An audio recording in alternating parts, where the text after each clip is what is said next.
여러분 반갑습니다. 도서관에 가서 좋은 책을 중개하는 여러분의 중개소원입니다. 좋아요와 구독은 사랑입니다. 오늘은 의정부에 있는 의정부 미술도서관에 가서 일상 경험의 다양성과 일관성, 이론적 사상의 초월적 조건, 철학과 과학 이론 간의 관계선, 의미, 존재, 시간과 자아에 대한 이해와 관련된 철학 분야에 지대한 공헌을 한 네덜란드의 법 철학자이자 철학가인 도예베르트의 문제작 서양 사상의 황혼에서를 중개해 드리겠습니다. 헤르만 도예베르트가 쓰고 신국원과 김기찬이 옮겼습니다. 도예베르트는 참으로 기독교적인 철학만이 비판적일 수 있으며 비기독교적 철학은 필연적으로 독단적이라고 주장합니다. 모든 비기독교 철학은 기본적으로 종교적인 하나의 포괄적인 전이론적 신념 혹은 전제를 기초로 삼는다고 말했던 도예베르트입니다. 자, 그럼 산책을 시작하겠습니다. 기독교를 출발점으로 삼는다고 주장하는 모든 철학은 어떠한 종교적 전제도 갖지 않는다는 의무의 철학적 사유의 자율성이라는 전통적인 독단의 도전을 받는다. 이 독단은 종래의 철학이 주장하던 다른 확실성들이 전반적으로 쇠퇴하는데도 사라지지 아니한 유일한 것이라 할 수 있다.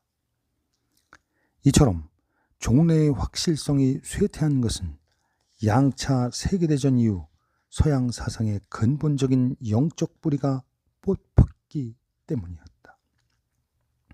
하지만 이전 세대의 철학적 사유의 근본에 자리 잡은 이 위기는 자율성이라는 독단에 대한 근본적인 비판을 제기할 수 있도록 길을 닦았다.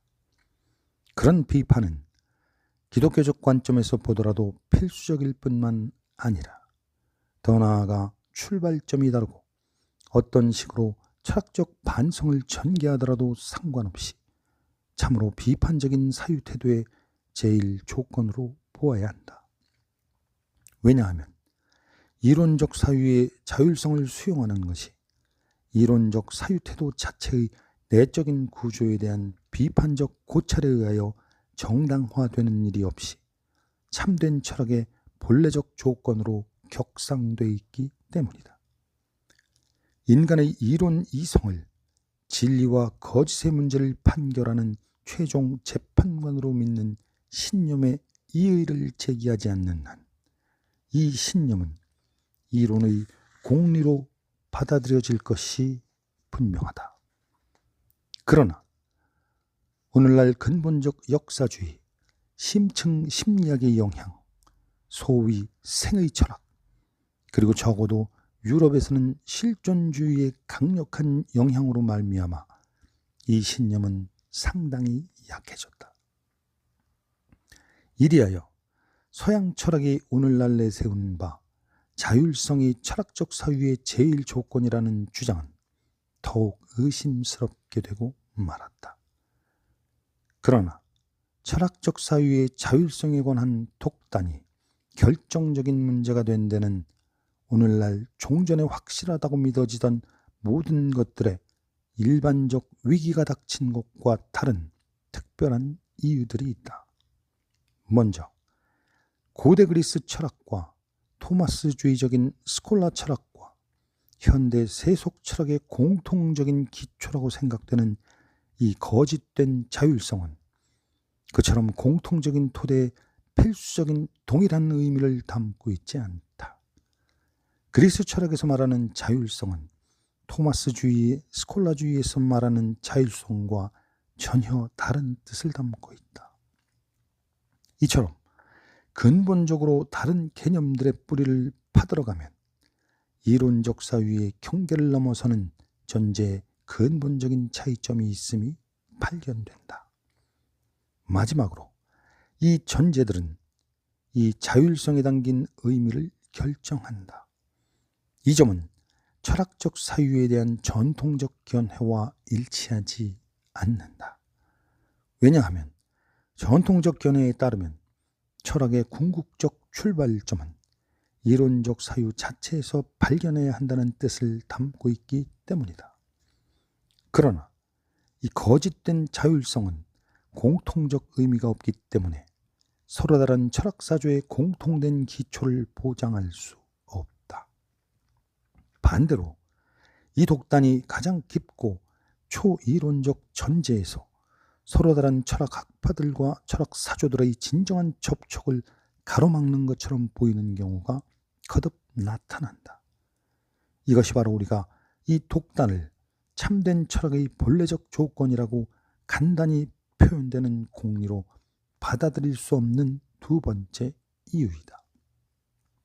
만일 이론 이성에만 출발점을 선택하는 채 하는 모든 철학적 조류가 좀 더 깊은 전제를 갖고 있지 않다면 그들 사이의 문제들은 순수하게 이론적인 방식으로 해결할 수 있어야 한다.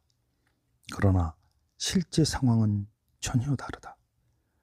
근본적으로 서로 대립하는 철학사조들의 논쟁은 동문서답식 논중으로 끝나는 경우가 많은데 이는 이 철학사조들이 서로의 진짜 출발점을 꿰뚫어 볼 수 있는 방법을 발견할 능력이 없기 때문이다. 그들의 진짜 출발점은 철학적 사유의 자율성이라는 독단으로 가리워져 있는 듯하다.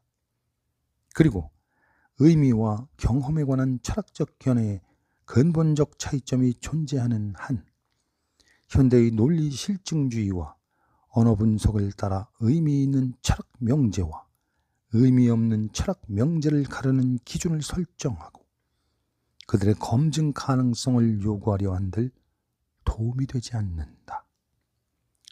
실제 상황이 이와 같다 하여 초이성적 성격을 가진 전제가 없는 자율적 철학이론이 불가능하다고 입증되는 것은 아니라 할 수 있다. 그러나 어쨌든 이론적 사유의 자율성에 관한 그런 독단적 확인을 중대한 문제로 삼아야 한다는 점이 충분히 드러난다. 이 문제는 본질적 가치를 따지는 원리 문제로 제기되어야 한다. 즉, 우리는 철학적 사유가 그것을 신앙이나 종교와 독립적인 것으로 만드는 자율성을 실제로 드러내며 발전하는지 아닌지에 대해 궁극적인 관심을 두지 않는다는 말이다. 오히려 고려해야 할 문제는 이 자율성이 사유의 내적 본성에 의해 요구되는지 또 그래서 그것이 이러한 본성 속에서 본래적 가능성으로 내포되어 있는지 아닌지를 밝히는 것이다. 이론적 사유 태도의 자체에 대한 초월적 비판만이 이 문제에 답할 수 있다. 이 초월적 비판이란 오직 이론적 사유를 가능하게 하고 이론적 사유 자체의 내적 구조와 본성이 요구하는 보편적으로 참된 조건에 대한 근본적으로 비판적인 탐구라는 뜻이다. 후자의 제한 조건, 이론적 사유 자체의 내적 구조와 본성이 요구하는 조건은 철학적 사유의 초험적 비판과 초월적 비판의 근본적 차이를 보여준다. 초험적 비판은 철학적 사유 방식의 이론적 태도가 갖는 내적 구조와 필요 조건과 상관이 없다. 초험적 비판은 그와는 아주 달리 철학적 견해를 넘어서 있는 관점에서 철학적 반성의 결과를 비판한다. 예를 들어 신학자라면 기독교 신앙의 관점에서 칸트주의의 자율적 도덕관을 비판할 수 있다. 그러나 기독교 신앙과 철학의 내적 연관이 여전히 전혀 드러나지 않고 철학적 사유의 자율성을 공리로 인정하는 한 이 비판은 철학적 관점에서 독단적이며 가치 없다. 사실 신학도 이론적 사유의 초월적 비판을 받아야 한다. 왜냐하면 신학은 이론적 태도에 얽매여 있고 항상 철학적 전제를 갖고 있기 때문이다. 반면에 철학도 이런 초월적 비판을 받아야 하는데 이 초월적 비판이 근본적 자기 반성을 하지 않는 이론적 독단주의를 정복하는 유일한 길이기 때문이다. 철학적 사유의 자율성을 독단적으로 수용한 결과 그와 같은 근본적 비판은 오늘날까지 배제되었다. 소위 비판적 초월 철학의 창시자인 칸트도 현대 현상의 수립자로서 자신의 현상학적 철학을 지식에 대한 가장 근본적인 비판이라고 불렀던 에드문드 후설도 이론적 사유 태도를 중대한 문제로 삼지 못했다. 두 사람 모두 이론적 사유의 자율성을 더 이상 정당화할 필요가 없는 공리로 받아들이기 시작했다. 이는 그들의 이론적 탐구가 비판적 성격을 의심스러운 것으로 만들고 사실상 그들의 철학 문제 제기 방식을 지배하는 진짜 출발점을 은폐하는 그들의 이론적 탐구의 독단적 전제이다. 철학은 당초 기독교 신학의 위험한 적수였기 때문에 그런 의혹은 이해할 만하다. 서양 형이상학의 창시자인 그리스의 사상가인 파르메니데스 이래로 줄곧 철학이론은 일반인의 신앙과 대립되어 왔다. 철학이론은 그 자체는 감각적 표상과 감정에 얽매여 있는 독단의 길과 맞서 있는 진리의 길로 제시했다. 소크라테스는 플라톤이 쓴 유명한 대화편 파이돈에서 철학자들은 어쩔 수 없이 신들의 부류에 접근하는 운명을 짊어졌다고 했다. 참된 신학은 본질적으로 철학적이며 따라서 신앙이 아니라 이론적 사유 위에서만 기초될 수 있다는 생각이 신학 지식의 가능성을 주장하던 모든 그리스 사상가들의 공통적 확신이었다. 플라톤이 거룩한 황홀경의 상태에서 신적 계시를 받을 수 있다는 가능성을 거부하지 않았던 것은 사실이다. 그러나 그는 그런 계시가 어떤 의미에서나 참된 신학적 지식의 원천이 될 수 없다고 주장했다. 그러므로 교부들이 기독교 교리를 다루는 논문에서 기독교 신학은 나름대로의 지식 원리, 즉 하나님 말씀 계시를 갖고 있다고 강조한 것은 전적으로 이해할 만하다. 그리고 기독교 신학은 절대 진리를 담고 있는 이 원리를 소유하고 있으므로 지식의 확실성에서 모든 이교 철학보다 뛰어나다고 그들은 생각했다. 이론적 사유는 이 원리로부터 빛을 받지 않고는 진리를 이룩할 수 없다. 그러므로 이교 철학은 오류로 가득 차 있고 자율적 학문으로 받아들일 수 없다. 기독교 신학은 참으로 가장 높은 학문이며 참으로 기독교 철학이다. 그리스 철학과 그리스 로마 철학은 기껏해야 거룩한 교리에 조금 이바지할 수 있을 뿐이다. 하지만 그것도 신학의 다스림을 받아 종으로 남아있는 한 이와 같이 이바지할 수 있다. 특히 아우구스티누스는 철학과 기독교 신학의 관계에 대하여 이런 견해를 옹호했다. 그가 철학적 사유의 자율성을 거부한 것은 내가 이 강의 처음에 염두에 두었던 새로운 기독교 철학의 가능성과 잘 맞아떨어진다. 그러나 기독교 신학과 철학의 관계에 대한 그의 견해는 신학이라는 말을 모호하게 사용하여 문제거리가 된다. 한편으로 이 낱말은 하나님과 우리 자신에 대한 참된 지식이란 뜻으로 사용되어 기독교의 거룩한 교리를 가리킨다. 곧 명백해지겠지만 이 낱말은 그 자체로 이론적, 학문적 의미를 가질 수 없다. 그러나 반면에 기독교 신학은 성경의 본문과 이단적 견해와 학문적으로 대면하면서 생겨나는 신앙 조문에 대한 이론적 설명을 가리킨다. 이런 의미에서 기독교 신학은 하나님 말씀의 무오류성을 주장할 수 없는 인간의 이론적 사유에 얽매인다. 이론적 기독교 신학을 참된 신지식 및 참된 자기 지식과 혼동시키는 결정적 단계로 이끈 것은 그리스 철학의 영향이었다. 그리스 철학의 이념이 스며든 신학적 영지는 회중의 단순한 신앙 위에 있는 것으로 간주되었다. 학문의 여왕으로서 소위 거룩한 신학이라는 개념은 전부 그리스에서 나온 것이다. 아리스토텔레스는 형이상학 3권 2장에서 궁극적 목적과 선에 대한 형이상학적 이론이 다른 모든 학문을 다스리고 이끌며, 그러니 다른 모든 학문들은 이 이론의 종으로서 이 이론의 진리와 맞서지도 못한다고 말한다. 이 진술은 분명히 1권 2장에서 인도하고 가장 존중받을 만한 학문이라고 했던 형이상학적 지식을 가리킨다. 따라서 철학적 신학은 모든 학문의 여왕으로 간주되었다. 아리스토텔레스의 이 엠론이 이제 이론적이며 교의적인 의미에 있어서 기독교 신학에 적용되었다.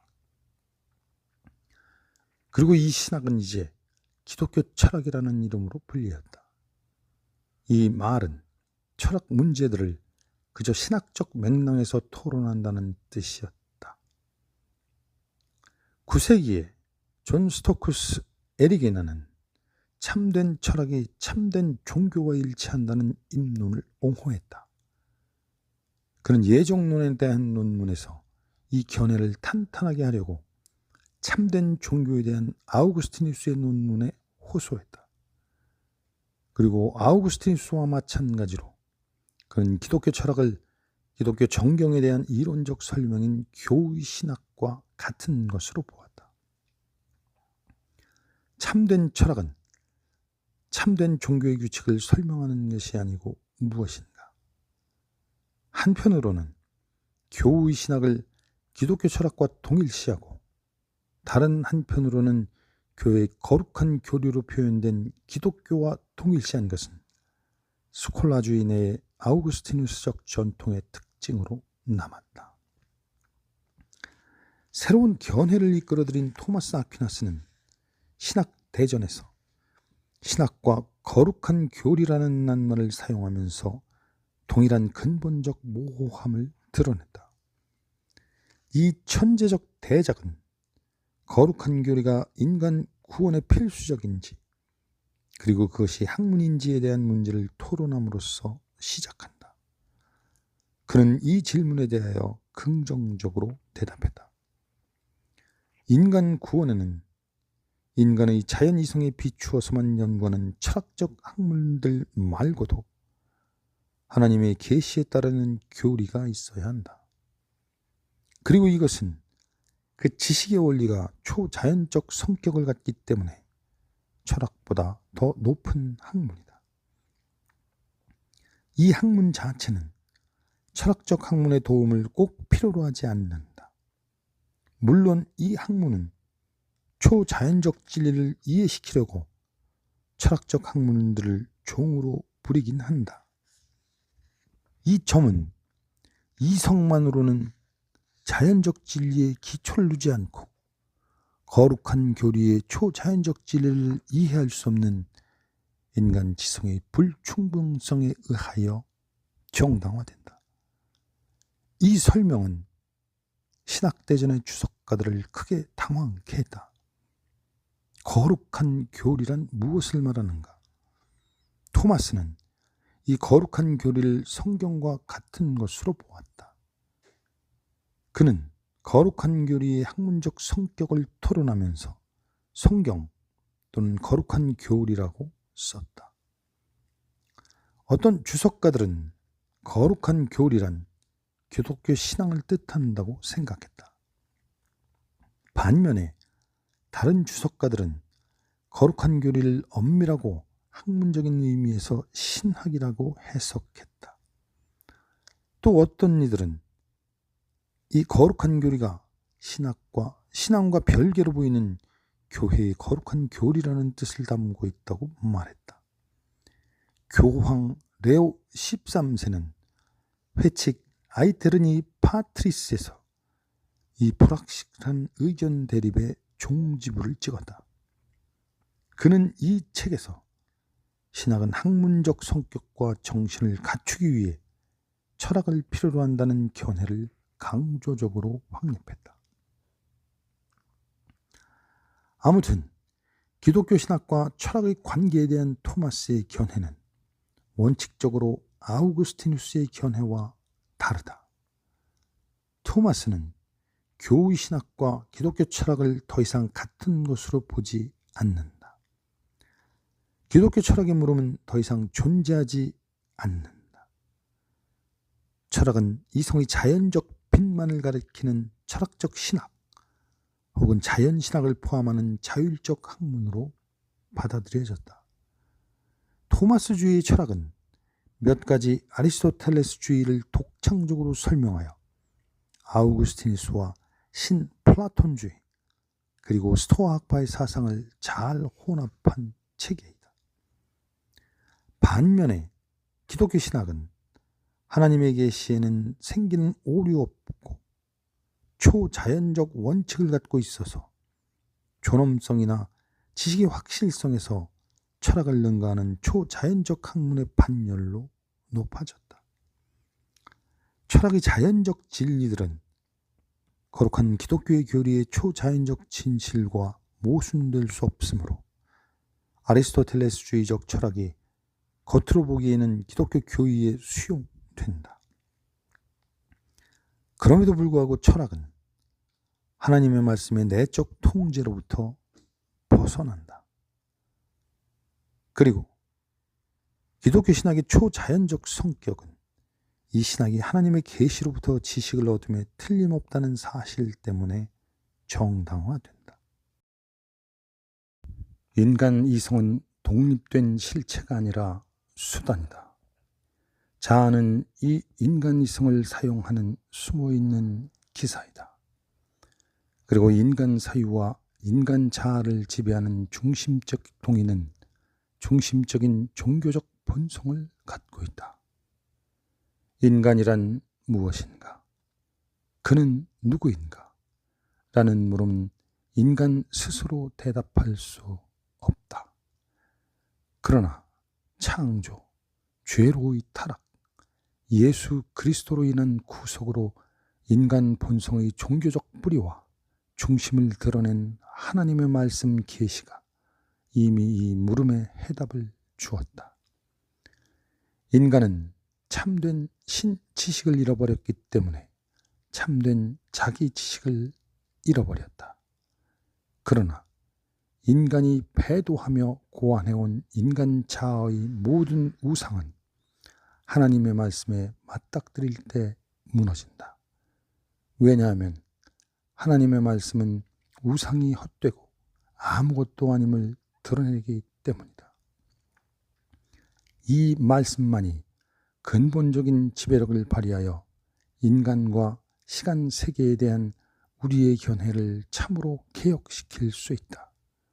그리고 그런 내적인 개혁은 이교 사상을 기독교에 맞추어 보려는 스콜라주의적 수용 자세의 정반대이다. 인간과 신의 사이에 서서 믿음과 진리의 무게를 정중앙에서 느끼며 신학과 철학을 저울질했던 기독 철학의 총아 도예베르토와 함께 걸었던 심연처럼 깊고 창공처럼 높은 본성과 본질의 넓은 세상을 아우른 황혼의 산책을 여기서 마치겠습니다. 여러분 감사합니다.